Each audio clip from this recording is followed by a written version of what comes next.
বুকুত কম আছে কাৰণে মই আজি বিলাসী পৰা ধৌপুৰীত কৰি গৈছো।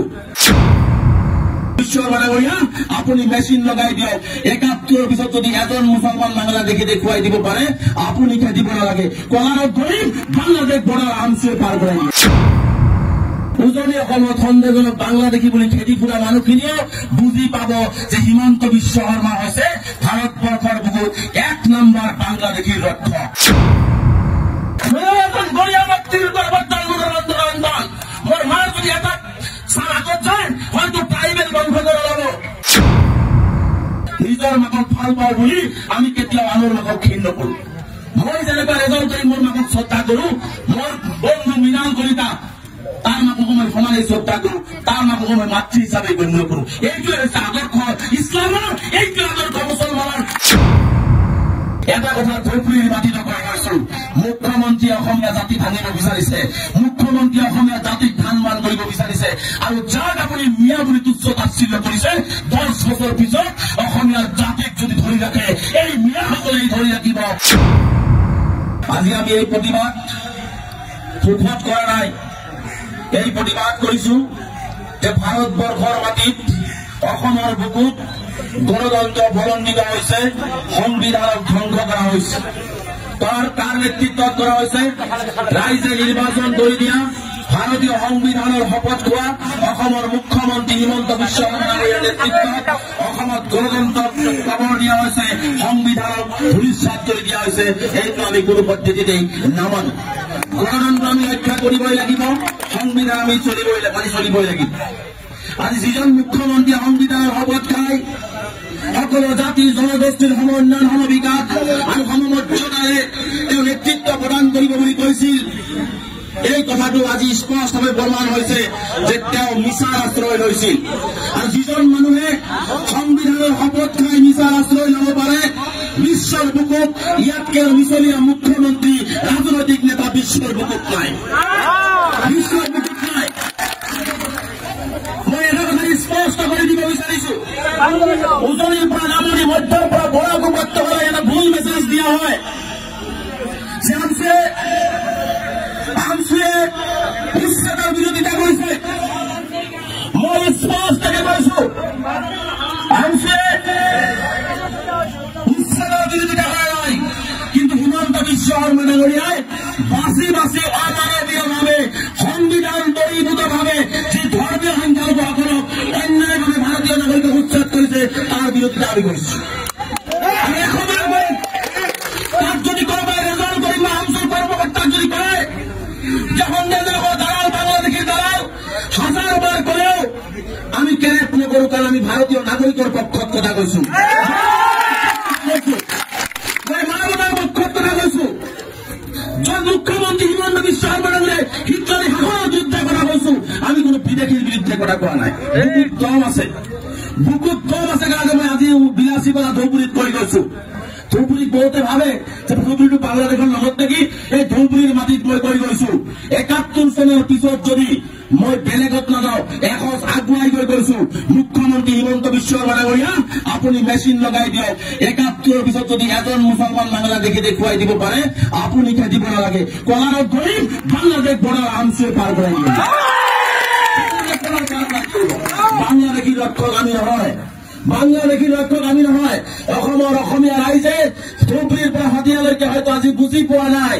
মই এই ধৌপুৰীৰ মাটিত কৈ গৈছো, ২০ বছৰ পিছত ধৌপুৰী জিলা আয়ুক্তগৰাকীও বুজি পাব, আৰক্ষী অধীক্ষকগৰাকীও বুজি পাব, উজনি অসমত সন্দেহজনক বাংলা দেখি বুলি খেদি ফুৰা মানুহখিনিয়ে বুজি পাব যে হিমন্ত বিশ্ব শৰ্মা হৈছে ভাৰতবৰ্ষৰ বুকুত ১ নম্বৰ বাংলাদেশীৰ ৰক্ষক। মইতো বুকুত ডাকছে কৈছো, ৭১ৰ পিছত এজন মুছলমান অসমত থাকিবলৈ নিদিওঁ।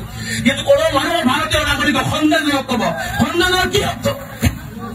বিদেশী এজন মানুহ ভাৰতীয় নাগৰিক, তাক বিদেশী সন্দেহজনক কব, তাক প্ৰতিবাদ কৰিব নোৱাৰিব, তাক কথা কব নোৱাৰিব, সেইটো কেতিয়াও হব নোৱাৰে। মই স্পষ্টকে কৈছো, এই সভাটো মই চেলেঞ্জ কৰিছো ধৌপুৰী জিলা কিমান মেচিনাৰী হ'ব লাগে। প্ৰফুল্ল কুমাৰ মহন্তৰ মেচিনাৰী হোৱা নাছিল? আমাৰ মানুহ হিয়াৰিং দিব যায়, লাইনত গৈ আমাৰ মাতৃসকল ডেলিভাৰী হোৱা নাছিল? মৃত্যু হোৱা নাছিল? NRCৰ কাম হ'বলৈ যায়, গাড়ী এক্সিডেণ্ট হৈ শিৱসাগৰ যোৱাৰ নামাৰ মৃত্যু হোৱা নাছিল? ধুবুৰীৰ মানুহ ৩০ আমি ভাৰতীয় নাগৰিক। এটা ভাৰতবৰ্ষ, এটা ভাৰতবৰ্ষ গণতান্ত্ৰিক দেশখনত এটা শ্ৰেণীৰ মানুহক সদায় নাগৰিকত্বৰ প্ৰমাণ দিব লাগিব। আৰু তুমি কা বলবৎ কৰি লাখ লাখ বাংলাদেশী লৈ আহিবা, এইটো হ'ব পাৰে নেকি?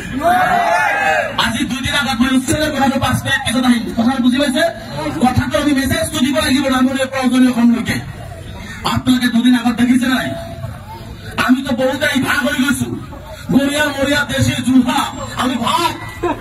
মই ধুলবিৰি মাটিত গৈ গৈছো। মই এজন গৰিয়া মাতৃৰ গৰ্ভত জন্মগ্ৰহণ কৰা সন্তান। মই এজন গৰিয়া মাতৃৰ গৰ্ভত জন্মগ্ৰহণ কৰা সন্তান। মোৰ মাৰ যদি এটা চাহ আগত যায় হয়তো ট্ৰাইবেল বংশধৰ ওলাব। আৰু সেইজন মানুহে আমি কিয় কৈছো? আমি মানৱতাৰ পক্ষত কথা কৈছো, য'তে অন্যায় হৈছে অন্যায়ৰ পক্ষত কথা কৈছো।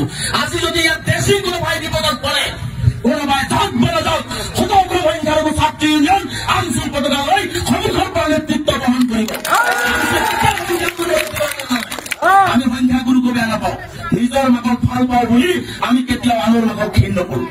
মই যেনেকুৱা ৰেজাল্ট কৰি মোৰ মাকক শ্ৰদ্ধা কৰো, মোৰ বন্ধু মৃণাল কলিতা তাৰ মাককো মই সমানে শ্ৰদ্ধা কৰো, তাৰ মাককো মই মাতৃ হিচাপে গণ্য কৰো। এইটোৱে হৈছে আদৰ্শ ইছলামৰ, এইটোৱে আদৰ্শ মুছলমানৰ, এইটোৱে আদৰ্শ।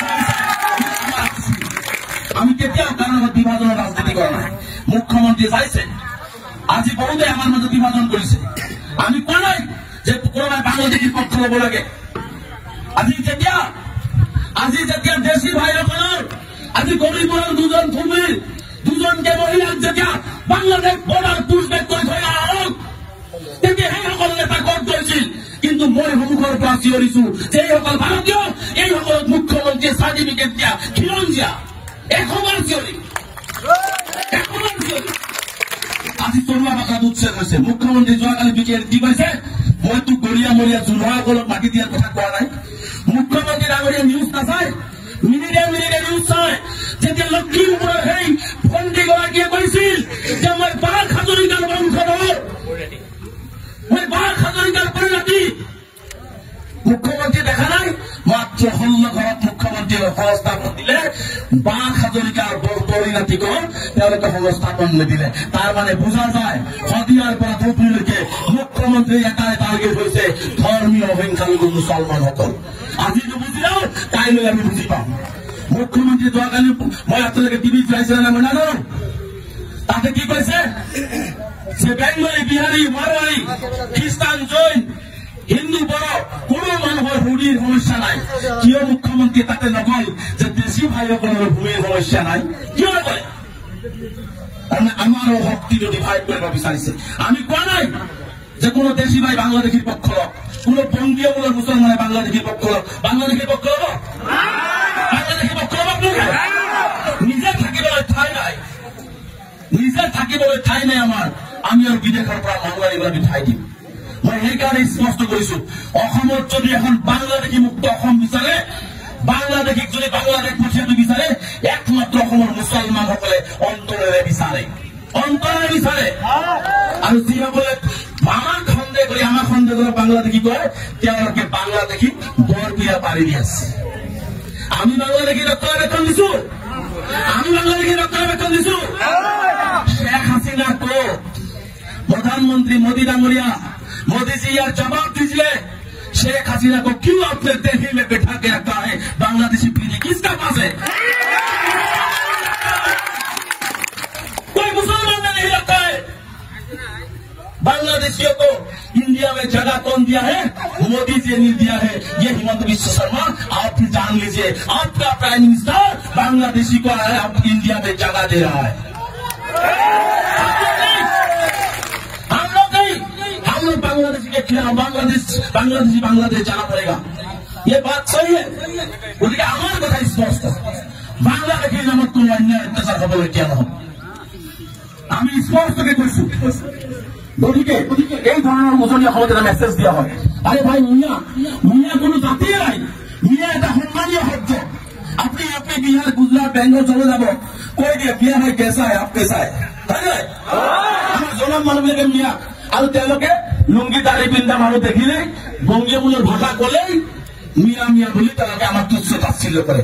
এটা কথা ধুবুৰীৰ মাটি নকয়, মই কৈছো মুখ্যমন্ত্ৰী অসমীয়া জাতি ভাঙিব বিচাৰিছে, মুখ্যমন্ত্ৰী অসমীয়া জাতিক ধান কৰিব বিচাৰিছে আৰু যাক আপুনি মিয়া বুলি তুচ্ছ তাচ্ছিল্য কৰিছে 10 বছৰ পিছত অসমীয়া জাতিক যদি ধৰি ৰাখে এই মিয়াসকলেই ধৰি ৰাখিব।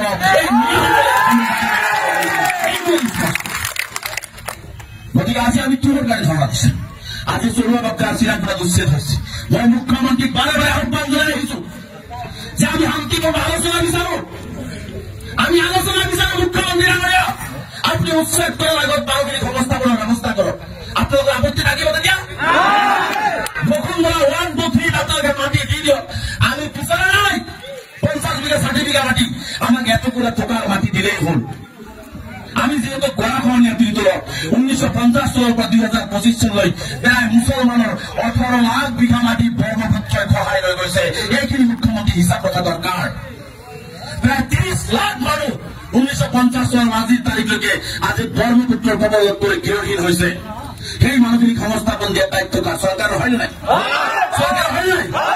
মুখ্যমন্ত্ৰীয়ে যদি আজি বসুন্ধৰা 1, 2, 3 মানুহখিনিক মাটি দিলেহেঁতেন আজি আমি এনেকুৱা জনসভা কৰিব লাগিলেহেঁতেন, কিন্তু তেওঁ নিদিয়ে। তেওঁ সদায় পিছফালৰ পৰা কাপোৰ ঘৰ দৰে আক্ৰমণ কৰে। মই মুখ্যমন্ত্ৰীক কৈছো ফ্ৰণ্ট লাইনৰ পৰা আহক, আলোচনা কৰক।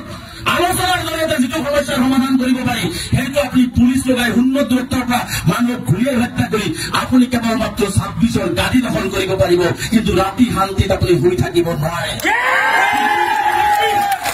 পৃথিৱীৰ কোনো ৰজাই তোমাৰ মুখৰ ভাত কাঢ়ি লৈ, পৃথিৱীৰ কোনো ৰজাই কোনো মাতৃৰ মুখৰ ভাত কাঢ়ি লৈ, কোনো শিশুৰ মাকৰ দুগ্ধ কাঢ়ি লৈ কোনো মানুহে শান্তিত শুই থাকিব পৰা নাই।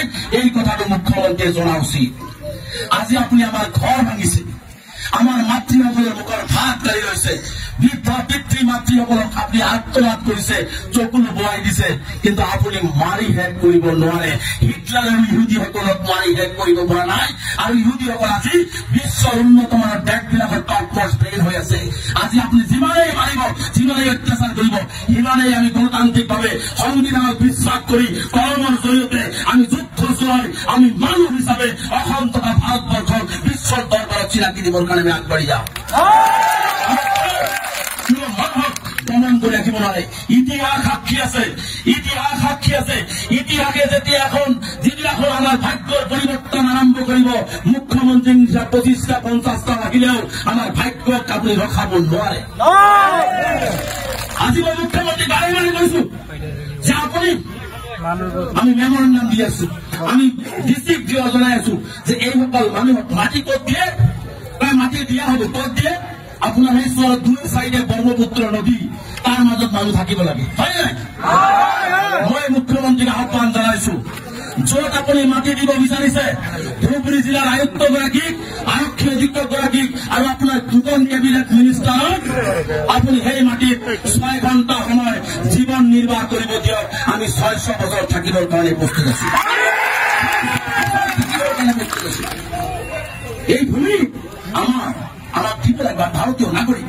আমি বেচার নাই মুখ্যমন্ত্রী সংখ্যালঘু 600-700 বিঘা মাটি দখল করেছে। পৃথিবীর কোন মুসলমান দেখি কোন মুসলমান 600